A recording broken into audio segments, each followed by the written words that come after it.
How are you all? I hope you all are doing great.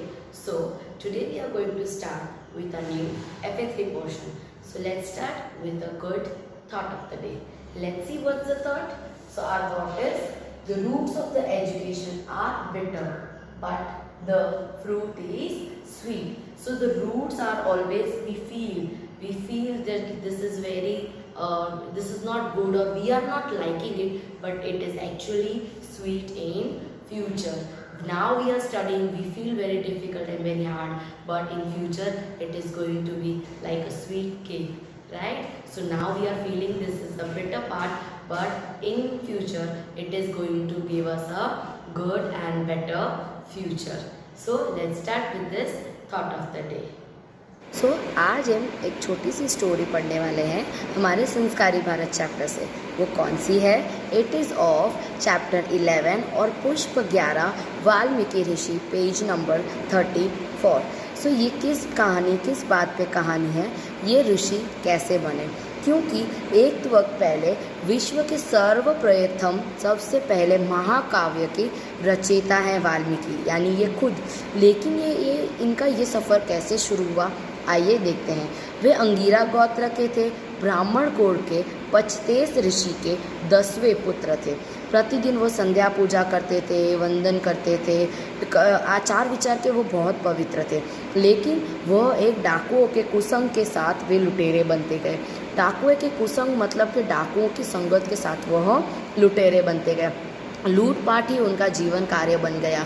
जीवन निर्वाह चलने लगा। उनका घर परिवार भी लूटपाट के वजह से चलने लगा। वह हिंसा के पात्र बन गए थे। वो किसी को भी मुसाफिर किसी को भी आते हुए देखते तो वो उसे मार डालते और वह उनको मार के हिंसा ही उनका स्वभाव बन गया था।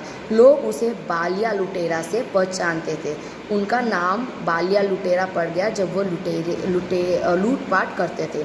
एक बार बालिया का जीवन बहुत परिवर्तन हुआ। जीवन में एक बड़ा सा परिवर्तन आया। कैसे आया?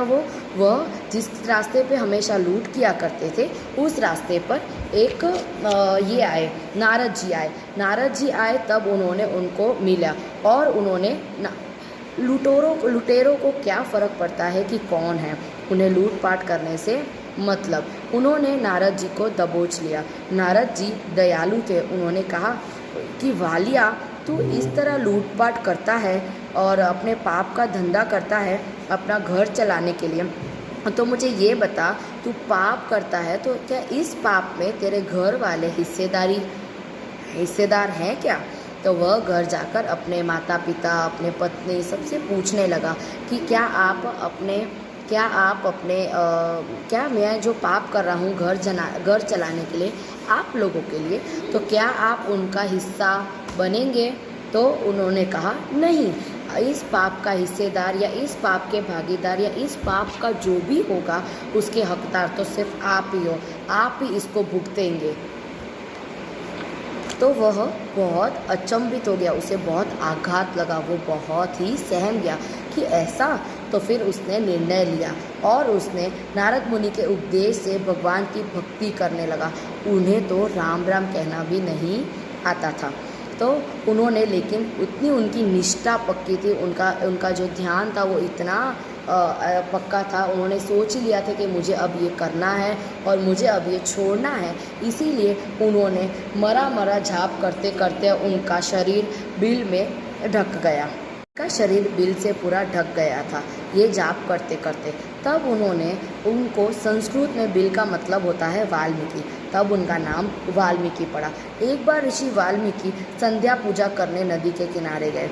नदी के किनारे जाते ही उन्होंने देखा कितना सुंदर है। वहाँ नदी बह रही थी, पहाड़ थे, झरने थे और हरियाली भी थी, पेड़ पौधे भी थे। उनकी नज़र एक झाड़ के डाली पे पड़ी। एक डाली पर वहाँ 2 पक्षी बैठे हुए थे और मस्ती कर रहे थे। कितना प्यार है उनके बीच और कितना पवित्र और निर्दोष है। ठीक है, इतने ही समय में एक तीर यानी बाण आया और उस नर पक्षी की छाती में लग गया।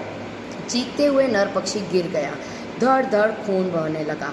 मादा पक्षी करुण स्वर में रूठने लगी, बहुत रोने लगी।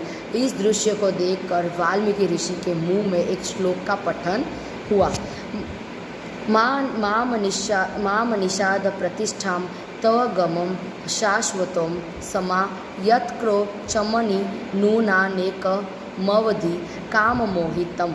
ये एक श्लोक है जो उनके मुंह में उस वक्त में दुख के समय में उनके मुंह से निकल गया। अरे दुष्ट, इसका मतलब मैं आपको समझा रही हूँ। ये श्लोक का मतलब है, अरे दुष्ट, मस्ती करते निर्दोष पक्षी के जोड़े को तूने तोड़कर बड़ा पाप किया, तेरा कभी भी अच्छा नहीं होगा। ये एक तरीके से उनको श्राप दे रहे थे। शिकारी को इस तरह श्राप तो दे दिया, पर बाद में ऋषि पछताए। उन्होंने अपने शिष्य से कहा, यह तो गलत हुआ, क्योंकि वह एक ऋषि है, उन्हें हर चीज़ पर संतुलन रखना होता है, हर चीज़ पर कंट्रोल रखना होता है। मैंने क्रोध करके मेरा तप का नाश कर दिया। उन्होंने कहा, शिष्य ने कहा, गुरुदेव, आपने तो विश्व के सर्वप्रथम काव्य को छंद की रचना की है। श्लोक कितना सुंदर है कि मुझे उन्होंने कहा कि यह श्लोक कितना सुंदर है कि मुझे अपयश तो नहीं मिलेगा ना। तो उन्होंने कहा कि आपका श्लोक बहुत सुंदर है, उनके शिष्य ने। तब उन्होंने कहा कि मुझे अपयश यानी मुझे बुरा भला तो कोई नहीं कहेगा ना। तो कहा, नहीं, अपयश नहीं, आपको तो महायश मिलेगा, क्योंकि ये श्लोक बहुत सुंदर है और आपके दुख की भाव में वो निकला है, तो वो श्लोक है करके।